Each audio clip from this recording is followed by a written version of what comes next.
matagal-tagal na rin, ano? At na-miss ko po kayong lahat. Na-miss ko ang ating parokya, na-miss ko ang ating komunidad, no? Kaya salamat kay Father Godwin at ako ay kanyang inanyayahan na makapagdiwang nitong ating debosyon, misa debosyon para sa ating Ina Maria, salamin ng katwiran. Alam nyo, napakaganda ng ating ebanghelyo. Dahil sa ating ebanghelyo, nakita natin yung parabola ng isang lalaki, isang mayaman na naghanda at siya ay nagpalabas ng paanyaya. Actually, kamukha ito nung parabola na narinig natin doon sa ebanghelyo ni San Mateo. Pero ito ay medyo may kaunting difference. Pero basically, pareho din ang paksa. May paanyaya, ang hari, inaanyayahan niya ang lahat ng mga taong makadalo, pero hindi nakarating lahat. No? Alam niyo, di ba, kapag ikaw ay nag-anyaya, kapag ikaw ay may party, birthday party, at kung ano man, pag ikaw ay may inanyayahan, alam natin na may mga taong, alam mo, kapag dumalo o hindi dumalo, hindi mo naman mapapansin, di ba? Halimbawa, kung marami kang inanyayahan, ano? May mga bisita ka na alam mong kung makarating sila o hindi, okay lang naman, baka hindi mo nga mapansin kung hindi naman sila dumating. Pero may mga taong inanyayahan ka na alam mong at inaasahan mo na makarating. At in fact, malulungkot ka kapag hindi dumating. Di po ba? No? Kaya nga sa ating mga Tagalog, sa Tagalog, yung salitang paanyaya, meron tayong iba't ibang mga salitang ginagamit. No? Ano ba yung mga iba't ibang salitang ginagamit natin kapag tayo ay nagpapaanyaya, kapag ikaw ay nanyayahan? No? Sinasabi natin, ay kumbidado. No? Yan ang isa pang salitang ginagamit natin. At bukod dun sa kumbidado, ginagamit din natin yung salitang imbitado. No? Meron bang pagkakaiba yung mga salitang kumbidado at imbitado? Actually, meron. At makikita natin yan kapag tinignan natin yung ugat ng mga salitang iyan. Ano bang ibig sabihin ng ikaw ay kumbidado? Galing yan sa salitang kon.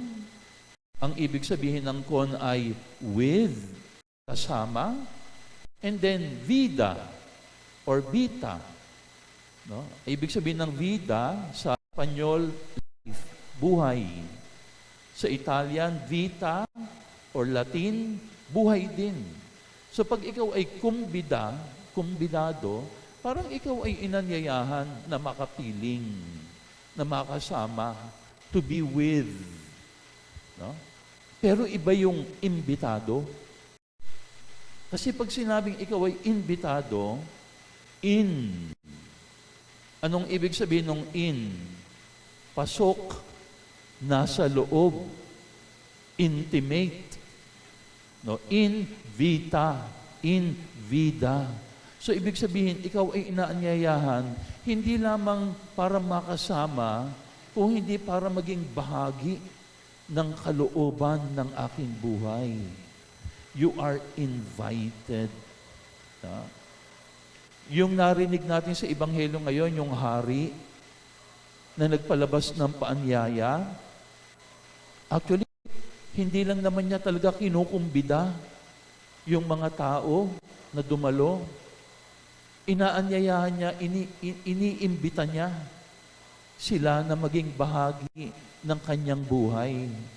At itong parabola na ito ay paanyaya para sa atin. Kasi yung haring nagpalabas ng paanyaya, it represents God the Father. No? Inviting all of us to share in His life, maging bahagi ng kanyang inner life. Hindi lang tayo kumbidado, tayo ay imbitado to participate in an intimate way sa buhay ng Diyos. Kaya lang ano yung narinig natin sa Ebanghelyo? May kanya-kanya silang dahilan. No? Meron akong bagong biling lupa, aararuhin ko. Ay, meron akong mga bagong dalang mga baka, ite-test drive ko doon sa aking field. Ay, bagong kasal ako, kaya hindi ako makakadalo. So, nakahanda na yung piging, pero may kanya-kanya silang dahilan para hindi dumalo. Anong inaasahan sa atin ng Panginoon? Lahat tayo inaayahan not only to be with God, but to share intimately in the life of God. Katulad ng sinabi ko kanina, hindi lang tayo kumbidado to be with God. We are imbitado, makibahagi sa malalim na paraan sa buhay ng Diyos. Kaya nga ang ganda-ganda doon sa version ni Matthew, no, nakamuka nung ating ebanghelyo ngayon, di ba napansin natin, meron pang isang lalaki doon na pumasok doon sa kasalan, pero hindi nakadamit pang kasal. Anong ibig sabihin nun? Hindi niya tinuturing yung sarili niya na talagang bahagi ng pagdiriwang. Kaya nga pinalabas siya Siguro iniisip ng lalaking yun, kaya lang naman ako nandito, gusto ko lang makikain. No? Baka hindi niya kilala yung ikinasal, baka hindi niya binati man lang yung mga ikinasal, hindi nga siya nagdamit ng maayos Kaya ang sabi doon, hindi siya nakadamit pangkasal, kaya pinalabas siya. Palagi ko, nagpunta lang yun para makikain. Di ba may mga ganon na nagpupunta sa piyesta para makikain lang? At pagkatapos nun, magbabalot pa. Balutin mo ako sa liwanag ng... mag-uuwi pa yan, no? Ng mga baon, no? Pati yung mga lobo, iuuwi. At pati yung mga plato at kaldero. Hindi naman siya interested doon sa ikinasal o doon sa nag-anyaya. Gusto lang niyang makasama doon, makikain lang. Pero anong inaasahan sa atin ng Diyos? Hindi lang tayo makikikain, hindi lang tayo makikisama. God wants us to be an intimate part of His life.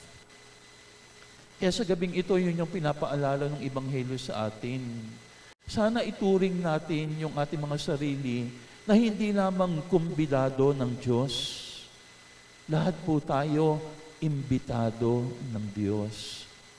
Ang gusto ng Diyos, maging malalim ang ugnayan natin sa Kanya. Ang gusto ng Diyos, magkaroon tayo ng buhay na kaugnayan sa Kanya.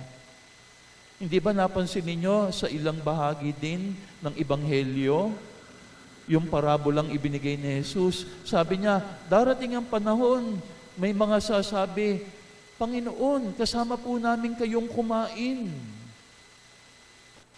Nakikain ka lang. Pero anong isasagot? Hindi kita kilala. Kasi hindi lang naman talaga kainan ang ating ipinupunta. Ang gusto ng Diyos, meron tayong intimate relationship with Him.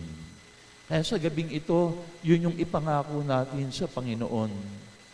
Kasi lahat po tayo hindi lang kumbidado, lahat tayo imbitado ng Diyos sa Kanyang buhay. Pero hindi siya namimilit. Sana kusang loob nating buksan yung ating kalooban. At dito pumapasok yung ating mahal na ina. Kasi yung ating mahal na ina, isinasalamin niya sa atin kung anong pwedeng mangyari kapag binuksan natin ang ating kalooban sa paanyaya ng Diyos. At anong mangyayari sa ating mahal na ina? In a literal way, ipinagbuntis niya ang Diyos sa kanyang buhay. God became a part of her life. Bakit? Kasi para kay Maria, hindi lang ako kumbidado, I am invited to share intimately in the life of God. At doon sa paanyaya na yon, hindi siya tumanggi, hindi siya nagdahilan, hindi kung ano-ano ang kanyang ibinigay na dahilan para hindi makabahagi. Ang sabi lang niya, fiat, yes, Ako ang alipin ng Panginoon, mangyari sa akin ang iyong sinasabi. Sa gabing ito, habang tayo ay pinaparangalan din ng ating mahal na ina, tara natin siya. Let us say yes to the invitation of God. At sabihin natin, Panginoon, nais ko pong maging bahagi ng iyong buhay. Ako ay imbitado mo. Binuksan mo na ang piging ng iyong kaharian. Ako ay papasok, puno ng kababaang loob, puno ng pagpapasalamat. At ipinapangako sa atin, katulad ng ating mahal na ina, tayo ay magiging puno ng buhay ng Diyos. Amen.